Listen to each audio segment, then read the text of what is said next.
showgirl. But really, the name can be anyone who is a showman, a show person, a showgirl on stage. And I mean, she is the consummate entertainer. Like I said, maybe because I lived in Vegas so long, immediately I thought of the classic 1950s showgirl. But you know what? It is by definition who she is. And Taylor, like I said, she's just one of the most talented, prolific artists of our time. She's still so young. And I know not everyone loves her, but you cannot take away the fact that she is just incredibly talented. Excuse me. So it'll be fun to see what she comes out with. And I can't wait. I don't know when she will officially be dropping the album. I feel like she drops one every 6 months. It seems pretty frequent. But like I said, she's just churning those out, that inspiration. All right. And where would you get dual citizenship? Okay, shifting gears here. This is something I hear a lot of people talk about. I swore we are not going to talk politics on this podcast. There are a million other podcasts for that. But that, I guess, is an offset of the current climate. People always talk about this. It's kind of just a fun topic. But more and more recently, I've heard people talking about, okay, if I moved away from the US, where would I go? Jimmy Kimmel was recently talking to Sarah Silverman. And side note, they dated, for those who don't know. I absolutely love their friendship. I think that's awesome if you dated and you can retain that friendship, that mutual respect. They're both super talented comedians, obviously still friends.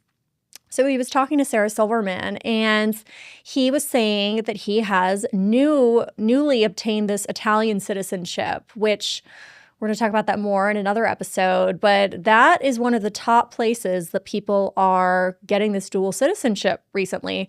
Ellen DeGeneres famously talked about, she wasn't a fan of the potential administration. And then when whoever became president, she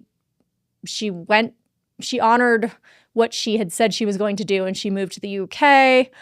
My husband and I have talked about Portugal just for fun if we were to ever move outside the US or get dual citizenship. Or I've talked about like the Caymans, which I feel like a lot of people do, or maybe that's just like a stereotype of people talking about offshore accounts. I don't know, which we're not planning on doing. But yeah, it's kind of fun just to think about where would you go if you were to obtain dual citizenship. Doesn't necessarily mean you need to up and live there half the year. I think it varies by country, but for some, it's just where you're going to invest. There's all these, not loopholes, all these hoops that you have to jump through to obtain them. But I've actually never been to Portugal, and it's on my list. And I feel like this summer was the year of so many people I know were going there, and it just looks absolutely incredible. So where would you go? I'd love to know. I'd love to hear what you would do for dual citizenship. If you're a U.S. citizen, if you're watching or listening to this from outside of the U.S., would you get dual citizenship in the U.S., and where are you coming from? Speaking of exes, with Sarah Silverman and Jimmy Kimmel, obviously some people are on good terms, but more often than not, I think it seems like, you kind of go your separate ways. Worst case scenario, you guys have this bitter divorce or breakup. Halle Berry, who I love, obviously I've talked about one of my daughters is named Halle. She's stunning. She's been an incredible actress for decades and decades. Well, she has also been married a couple times, and she hasn't had the best boy luck, but God bless her. Her first husband is now talking, and I feel like without even any context, it's like, why? It's been decades and decades and husbands ago, and he's probably been married a couple times since, I'm not sure. But for some reason, he was talking, and he has a lot to say for someone who's been divorced from the Halle Berry for years and years. David Justice, who I believe is an actor, he's saying that they could have made it, but he hadn't had therapy. They were young. Okay, that's fair. He then goes on to say, and this is what rubbed me the wrong way. In this interview I saw, he was talking. I don't even know why. Maybe just because she eclipsed him as far as fame. But he was talking about, I was, in his words, a traditional Midwest guy. I didn't like that his then wife, Halle, she didn't cook or clean. Excuse me very much. You're married to the Halle Berry. Presumably, you guys, you're both acting, working on your craft, and you didn't want to be with her because she wouldn't cook or clean. You should be cooking. You should be cleaning. Yeah, that was an interesting comment, but I'm sure I'll get some pushback on this. If that is your prerequisite or your base for your wife. I feel like there's so many other attributes that are more important than that, especially for someone who is so intelligent and talented like her.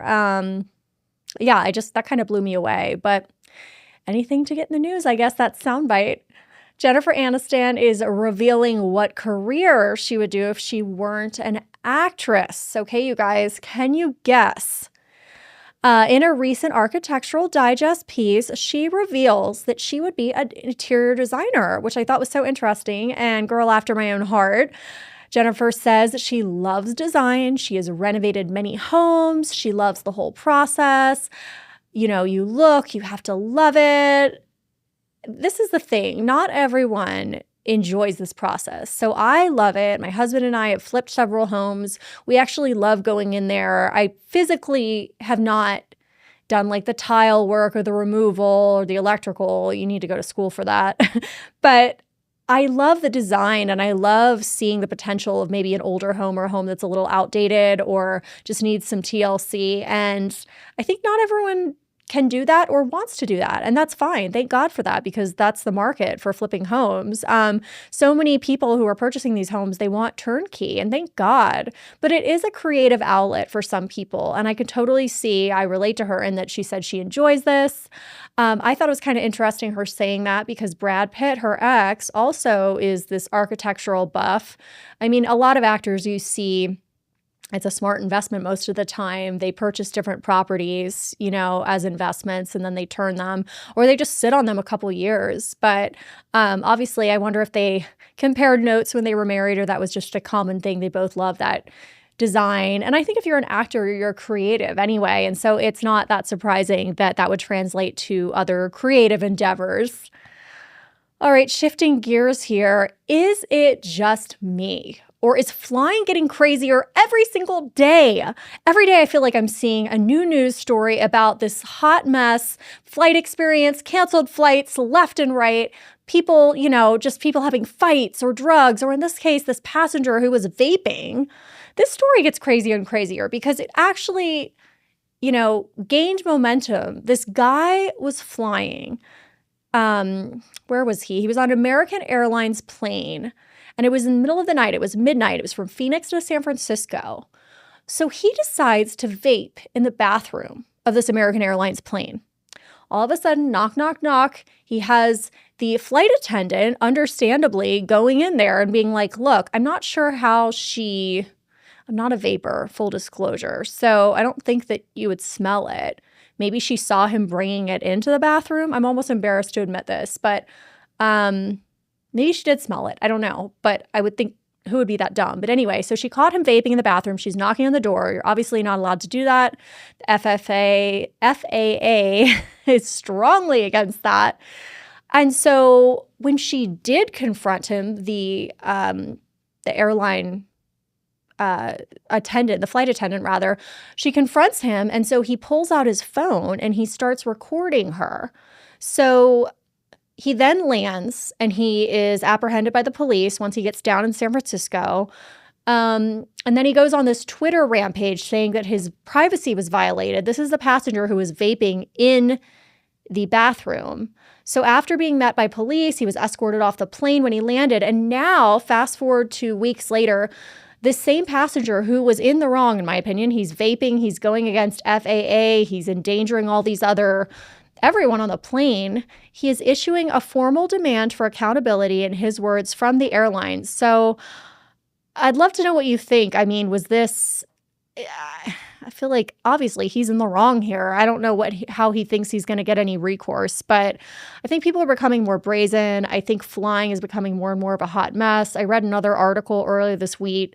I think it was at like an annual meeting for stockholders in one of these major airlines. And they were just saying that the commercial flight experience is going to continue to kind of decline as it has been, because it's just not profitable for airlines anymore. There's, if I read it correctly, like too much competition. So whatever they got to do, I I'm too young to, people talk about the heydays of like the 50s when people dressed up for the airport and they had like actual edible food.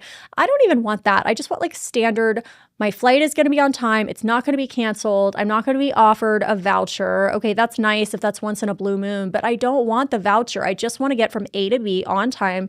I want to know that when I go to the airport, it's not like a 70-30 chance my flight's going to be canceled, because that has been my experience the past year plus. I don't know, ever since COVID, I just think things are wackadoo. All right, rant over. Okay, so let's talk some local TV now. Last week, we talked about, and just like that, HBO's Sex and the City spinoff getting canceled. People kind of had mixed reactions to that. I think overall, the show has kind of been hate watched by a lot of people. It's definitely not, like Sex and the City. Some people didn't like it, but it was generally regarded as this, like, especially at the time, must-watch TV. It was also a different time where like you couldn't just stream, so it came on once a week. And ever since then, I think I talked about this before, it's just become like my comfort show. Years and years later, they decided to do this Sex and the City spinoff, and just like that. And it's just been like universally panned as just being so awful. Sorry.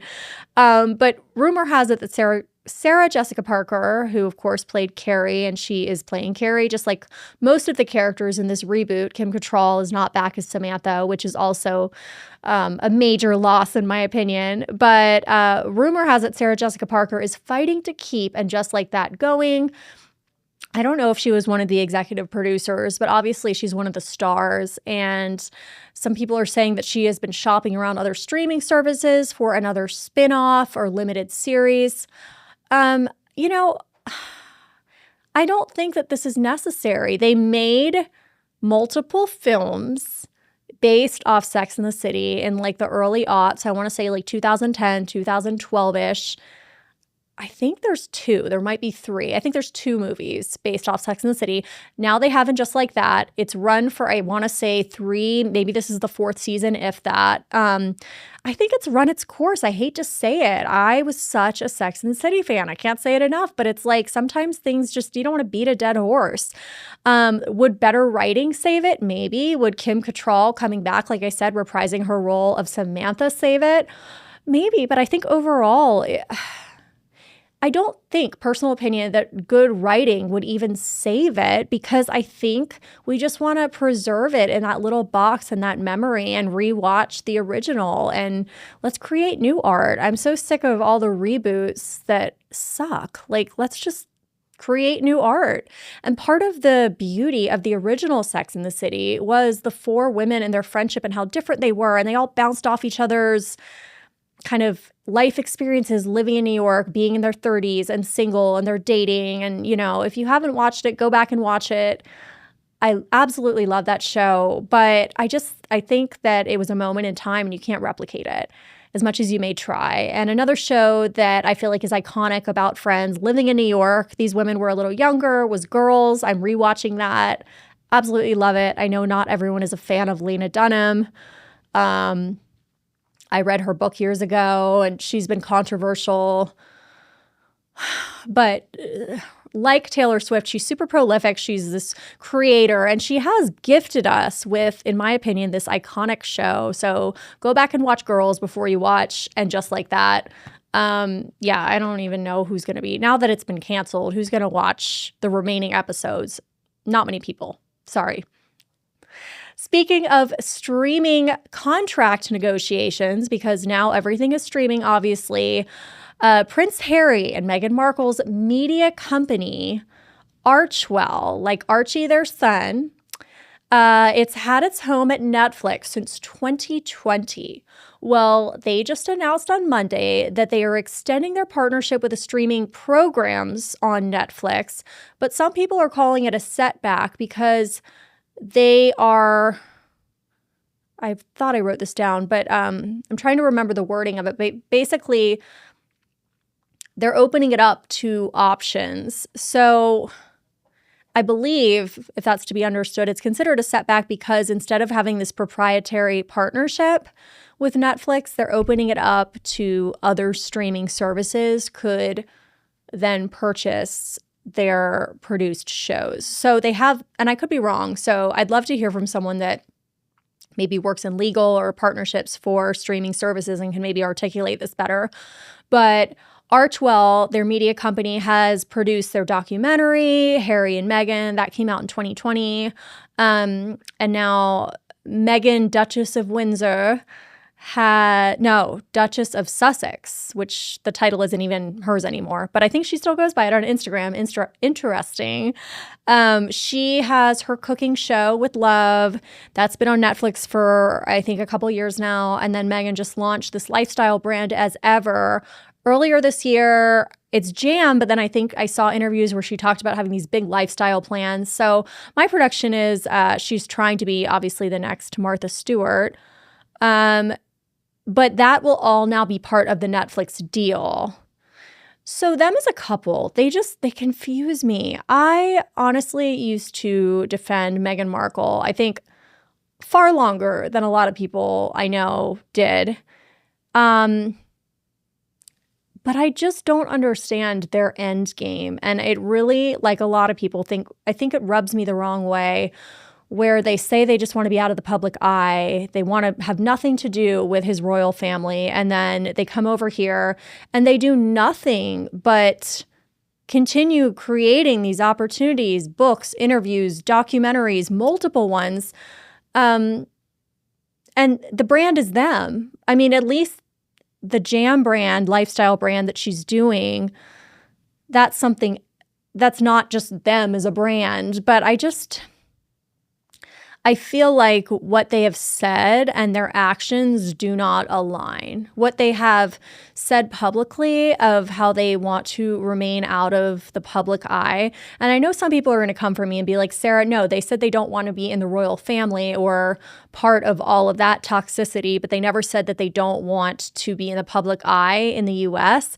In my opinion, that's semantics, because we live in this digital age nowadays that it's not like it's 1800 where, okay, they don't want to be high profile in the UK, but they want to continue to be high profile here. If you're famous all over the world. And so I just think that they confuse me, and I don't really understand their end game. And I think because they have kind of like contradicted themselves so many times, that's really what's turned a lot of people off, on top of a lot of people feeling like Meghan has been a huge influence in pulling Harry away from his royal family. I know that every family has shit, so I think it's not really fair to just blame her, but she's just disingenuous. And I think that is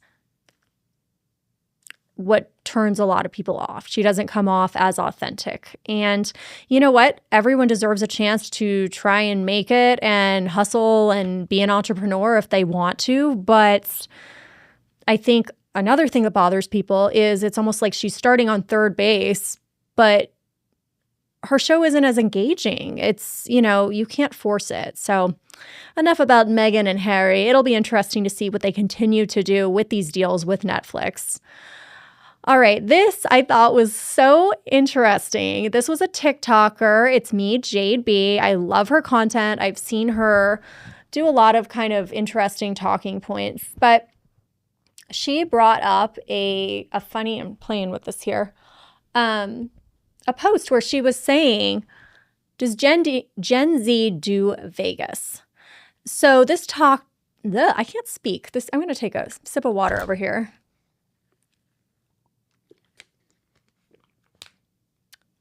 Her TikTok went viral. She was talking about, she's now, I want to say probably around my age, like late 30s, maybe mid 30s. And she was talking about the fact that, a lot has been said on this, that Gen Z is drinking so much less than generations before them, millennials, boomers, Gen X. We loved our cocktails. We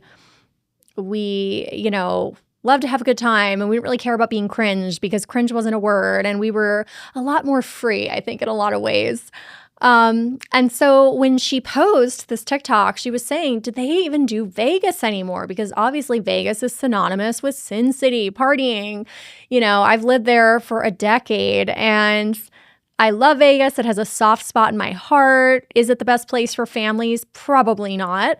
But if you want to go have a good time and go party it up, well, yeah, that's Vegas. But if you're someone that doesn't party, then are they going there? And I think the answer is probably no. I think she talked about the phenomenon of now with social media, like I've heard a lot of people talk about this recently. I don't know how they're affording it, but these spots that were still kind of under the radar, or they were like reserved for people who were maybe more affluent or had more expendable income, and they're like mid to late 30s or on, like the Hamptons or Ibiza. Well, now it's like every 21-year-old has heard of these places. They've been hearing about it since they were 13. South of France. Oh, I want to go to Saint-Tropez when I'm, 20. So do they skip over Vegas if they're not drinking? They just want to be able to show these like fabulous places that we all love too. Anyway, I think probably less people are going to Vegas, less people if you don't like to party hard, or I could go on and on. There's so many things to do: arts, culture, shows, incredible Michelin star restaurants, spas, hiking. Vegas does have it all. But if you're coming from Milwaukee, your first time, or you're planning a trip with your friends for a bachelorette party and you're 27, I do think less people are probably going to be doing Vegas. They're probably going to be doing Charleston. They'll be doing Montauk, they'll be going to Santa Barbara, or, just something way more low key. The second part of It's Me, Jade B's TikTok was going over kind of the iterations of each age range and like where in Vegas, if you are a Vegas person, you would stay. And I found it so interesting because obviously I know Vegas super intimately. She was talking about how her years early 20s, then mid 20s and 30s with hotels on the Strip. The whole time she was listing these hotels, I found myself nodding because having gone to school in Arizona, I went to ASU, and then I moved to Vegas at 28, lived there till 38, 39. I have truly been to most of the hotels on the Strip at this point. So I wanted to go over kind of my experience versus hers.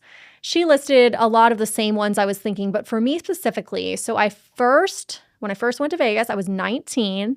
My college boyfriend was in a lacrosse tournament. I went to ASU and they had this like men's lacrosse tournament. His parents flew in from Seattle. We stayed at a hotel off the Strip. I remember going to Costco. No, I wasn't 21, but yes, we like loaded up on like mixed drinks. They were super sweet. But now that I'm a parent, not going to do that for my kids. But anyway, it was great. So much fun. Went to Costco, loaded up on like snacks. We had mixed drinks. I remember we went on the Strip. I don't think I had a fake ID. I just had my ID, but we went to like Jimmy Buffett Margaritaville. Didn't get carded. Went to like the outlets, like South Point. I don't even know what they're called. But if you're local, you don't really end up going there a lot. But I had a blast. I had so much fun.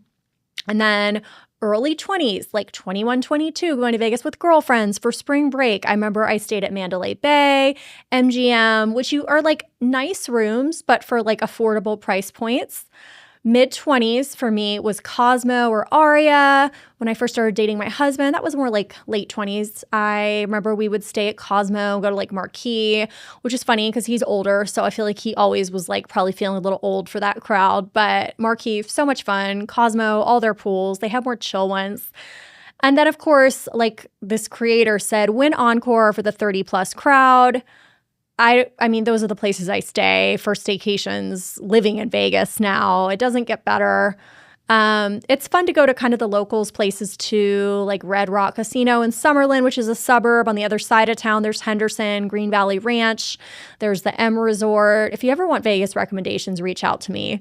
And then the Mandarin. So the 23rd floor had this like iconic, we did high tea for my daughter's birthday, but they had this like amazing views. And the Mandarin in the past couple years has been rebranded and bought out as the Waldorf, just equally as nice. So with family in Vegas, I like the Waldorf or the Four Seasons, which is actually just like one floor inside Mandalay Bay. It's kind of random, but they have no casinos, no smoking. It's super family friendly if you're going to do Vegas and not like the suburbs. So that's my little Vegas diatribe. But if you are like 25 going on a bachelorette party to 30, I would say, really Gen Z, would you go to Vegas? Or like, do you have zero interest? I'm so curious. All right. Speaking of just kind of questions I have for everyone, is age a construct? So I'm going to be 40 in January. Speaking of age, different eras, and I feel like I've been mentally preparing myself for it all year. The countdown is officially on. And according to Machine Gun Kelly, in a recent interview, he was saying he agrees with me. Age is just a construct. I've never thought of it this way, but I was very intrigued. So Machine Gun Kelly, who was with Megan Fox, I don't think they're together anymore. They have a child. He's an artist. He was on Watch What Happens Live on Bravo with Andy Cohen, and Andy mentioned that he looks young. He asked Machine Gun Kelly's age. I think his real name is Coulson. And Coulson replied, I don't know if my age exists. And I feel like I had to rewatch this interview like multiple times because I was like, But he basically, he explained his mom felt that she had maybe been like abducted by an alien at some point. I thought this was so interesting, but that was his explanation. He was like, I don't really know, what age I am. All I know is I'm going to use this answer whenever I'm renewing my license to the DMV and they ask my age. I'm just going to be like, age is a construct. I'm only as young as I feel, which I already say. But all kidding aside, I am so ready for my 40s. Everyone I know that age and older tells me it's the best era yet, and I'm just excited. All right, guys. Well, that is a wrap. Thanks for tuning in. This was our 5th episode of Breaking Blondes. Many more to continue. We're going to be dropping every Wednesday and Friday. Please like, share, and subscribe to Breaking Blonde on YouTube. Listen on Spotify, Apple Music. We'll have it on Pandora soon. So yeah, it would mean so much to me any way you can support. And I will see you soon. Thanks.